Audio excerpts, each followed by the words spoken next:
When I fire up a new factory game, I immediately look for what sets this one apart from all the others. At this point, I've made enough iron plates and copper wire to reach the moon. So the quicker a factory game gets me past the early grind, the more likely I am to stick with it.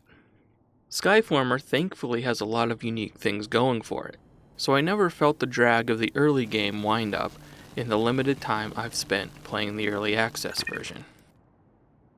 I like the clean, low-poly art style, the unique approach to resource transportation, and its emphasis on weather, which sets it apart from other factory games. It's far from perfect, but my early impression is that Skyformer is a factory game to keep your eye on.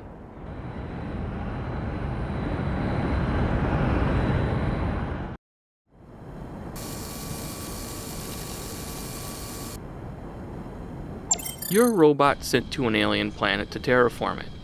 You'll accomplish this by exploiting the planet's natural resources to grow plants and transform the atmosphere. The version I played only featured one playable planet, but it teases additional planets that have different physical attributes and challenges.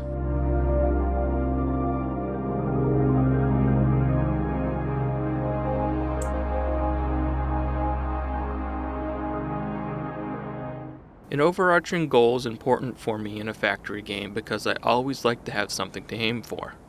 While I haven't seen where Skyformer ultimately goes with the terraforming goal, the promise of changing the planet over time is compelling and makes all the work I'm doing feel important.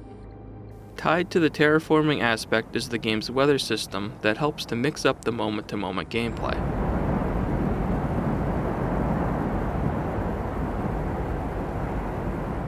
Storms will periodically roll through that will damage you and your buildings over time. In my time playing, the storms proved to be only mild hindrances, but after several storms, I did need to repair some of my buildings. This actually encourages you to build walls and roofs around your factories because they protect them from the elements. There are also several weather-related structures you can build to help you predict the weather. While I haven't seen the full impact of what storms can do long-term to a factory, I do see the potential for it to be either a welcome distraction or a tedious annoyance. Speaking of tedious annoyances, the game features some survival elements, chief of which is a player energy meter. From the outstart, this meter drains very quickly, simply by walking, and it can only be recharged on special platforms you need to build.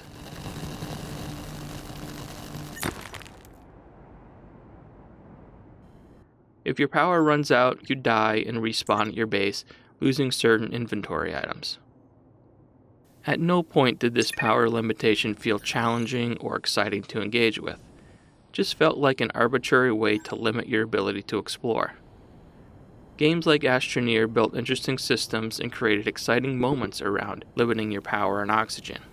But Skyformer does nothing to make the system interesting.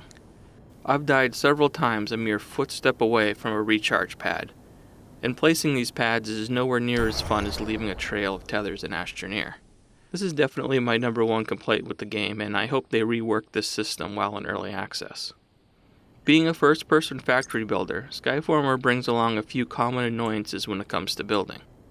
It's difficult to manage large factories and long-range resource routing.